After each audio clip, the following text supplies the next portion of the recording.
This might be the gospel way, and we exist not for a church, but for God's kingdom.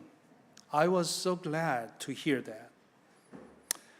My intention was to continue to support Chesterbrook and develop a good relationship with KUMC of Greater Washington.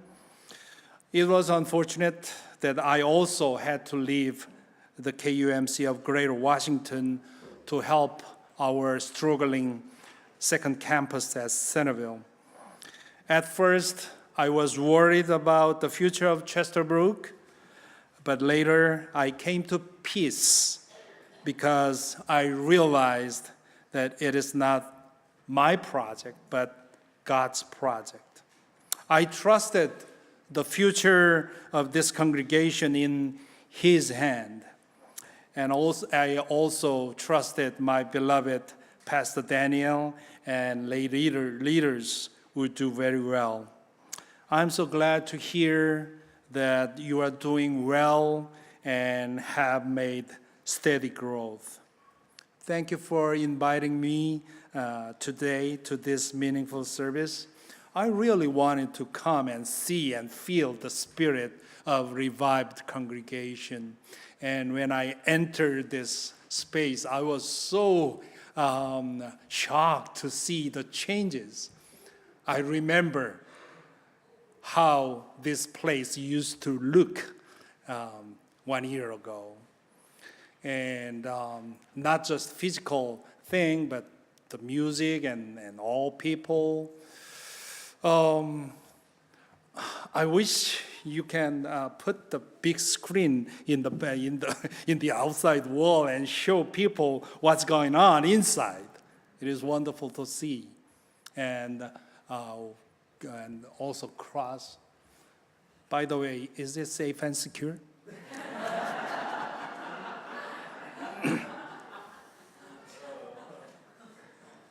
Well, it is a preacher's honor to die on the pulpit.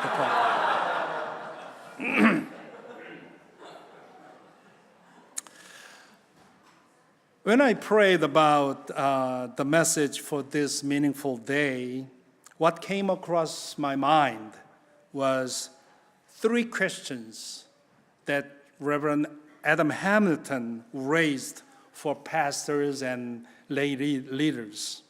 Adam Hamilton is the senior pastor of the Church of the Resurrection, and this church is one of the largest congregations in the United Methodist Church. In one of his many books, he noted that every pastor and church needs to answer at least the following 3 questions to make the ministry fruitful and the church prosper. The first question is this: why do people need Jesus Christ? What is ministry? We may define ministry in many different ways, but Jesus Christ is at the core of our ministry. Our ministry comes from Jesus and works for Jesus. Jesus Christ is what the ministry is all about. In a secular term, we are selling Jesus Christ. All we do in ministry is to help people know Jesus Christ and to be found in Him. It is sad that in this post-Christian society, Jesus Christ has lost His absolute value for many people. It is just a good thing to believe in Jesus Christ for many people. Not knowing Jesus is something to feel sorry for, but not a big deal. Without believing Jesus, we just lose just a little thing. This is what most unchurched people think of Jesus at this day. But even church people tend to think this way. Believing Jesus is a good thing, but not an absolute thing. You can live without Jesus.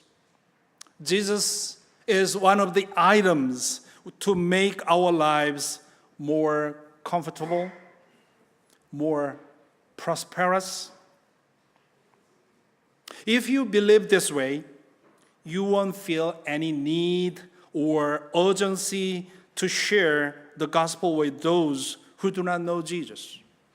If Jesus is something you may live without, then you will keep silent before those who are living without him.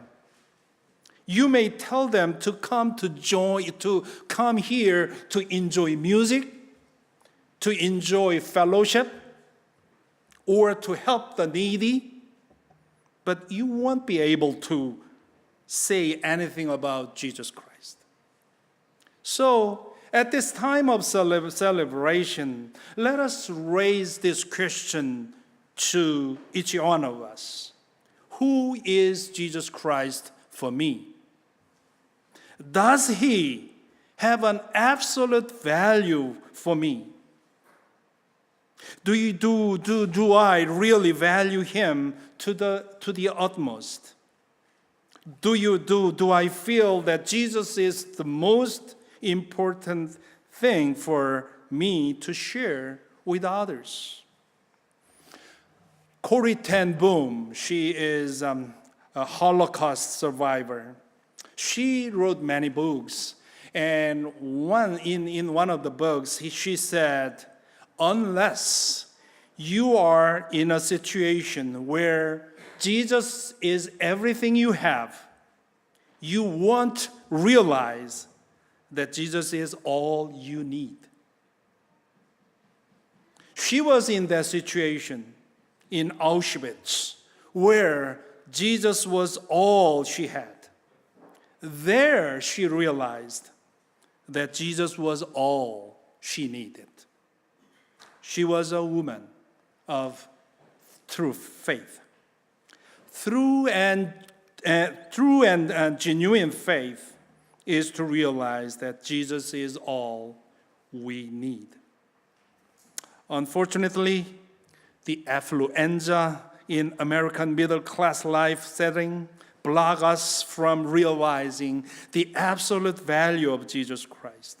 We have so many things to make our life comfortable and happy, and so it is very hard for us to realize the absolute value of Jesus Christ.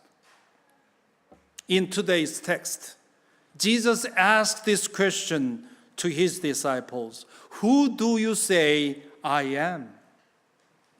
Peter answered, "You are the Messiah, the Son of the living God." In other words, Peter confessed that Jesus has the absolute value and meaning for his life.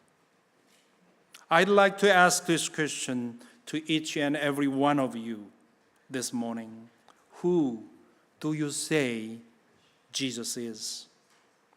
Only then, only when you answer this question correctly, you may be able to know why people need Jesus Christ. Second question is this: why do people need the church? What is the church for you? Is it one of your voluntary associations? Is it one of your service projects? Is it one of your hobbies? Why do we gather this morning here as a church? The church has also become so trivialized and marginalized in the post-Christian era. The importance of church has decreased more and more, and now only a small percent of the population values this church. People consider the church as one of the cultural options. The church is a nice thing to add a color to our life. Too much church is not a good thing. It belongs to fanatics alone. Decent people like us should connect loosely with the church. This perception is totally alien to the Bible. In today's text, Jesus gives the church the absolute significance. In verse 18, he says, and I tell you, you are Peter, and on this rock I will build my church, and the gates of Hades will not prevail against it. Jesus made it clear that the church is his own. Paul noted that Jesus Christ is the head of the church, and the church, the body of Jesus Christ. No matter how many people gather, and no matter what kind of building it has, the church has the absolute and eternal significance. Nothing, even the evil powers, cannot prevail against the church. By church, I mean neither the building nor the program. Nice building is a good thing. One of the reasons why I and VOPC leaders struggled for many years was because of the limitation of facility. It is a good thing to have a nice and spacious facility. It is also a nice thing to develop good programs. However, these don't make the church. The church is the body of believers, the communion of saints. As Jesus said, when believers gather together in his name, he is there with them. The divine presence of Jesus Christ in the midst of gathering makes the church the absolute and eternal. Nothing else replaces the church. Even if a small number of people gather around in a rugged hut, the gathering means much more than a Kennedy Center musical or Democratic National Convention, because Jesus promised a special presence in the gathering and communion of believers. We all need to experience that presence of Jesus Christ. Everyone is consciously or unconsciously looking for and longing for this. The church is the only place where this deep hunger is met, and the only place this deep thirst satisfied. That is why we believers willingly and joyfully make sacrifices for the church. That is why we'd like to invite people to the church. Third question is this: why do people need this church, Chesterbrook Church? There are many churches around this area. Why then do this town people need this church? Why is it so important for CUMC to continue its ministry in this place? Reverend J.D. Greer, he is the senior pastor of Summit Church at North Carolina. He puts this question in this way: will our town people lose or miss something if our church stops doing ministry here? What about Chesterbrook? How will the neighbors respond if Chesterbrook closes its door for good? Will they feel happy because the property value goes up? What are they going to miss? I believe this is a very important question for you and for all the churches. I hope you discuss this at your vision retreat. Each church needs to find its distinctive mission at its given setting. I have experienced this ever since I moved from McLean to Centerville. For the past 1 year or so, I was repeatedly awakened to the fact that each congregation demands a different approach to ministry. The ways of ministry I had done at McLean don't work at Centerville. I need to listen to their stories and find out some ways to meet their needs. I believe that you also need to do some serious homeworks at this time in order to become a value for your neighbors. Chesterbrook should be a unique church that people cannot find somewhere else. It doesn't mean anything to add one more ordinary church to this town.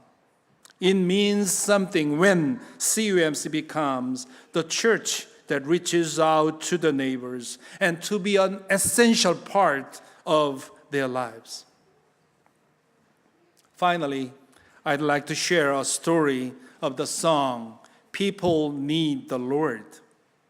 This is one of my favorite songs written by Greg Nelson and Phil McHugh. They shared how they came up with this song. Let me read it for you. We were trying to write a song one day. We spent most of the morning talking about ideas. We decided about lunchtime to go to a restaurant near my office in Nashville. After we were seated, a waitress came to our table.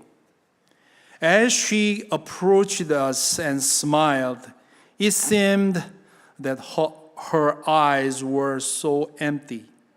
She was trying to convey a cheery attitude, but her face seemed to say something else. She took our order and walked away. Phil and I looked at each other, and one of us said to the other, "She needs the Lord." We then began looking around the restaurant at all of the people there.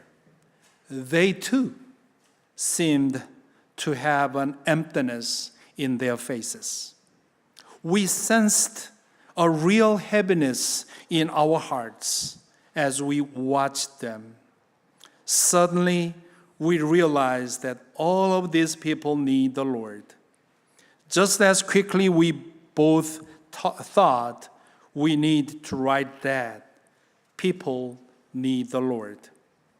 We finished our meal and went back to my office and sat down to write what was in our hearts. The pictures from the restaurant that remained in our minds, coupled with the realization that millions of people around the world are also groping for some ray of light, gave rise to this. I read the lyrics of the song. Every day they pass by, I can see it in their eyes. Empty people filled with care, headed who knows where. On they go through private pain, leaving fear to fear. Laughter hides the silent cries only Jesus hears. People need the Lord. People need the Lord. At the end of broken dreams, He is the open door. People need the Lord. People need the Lord. When will we realize People need the Lord.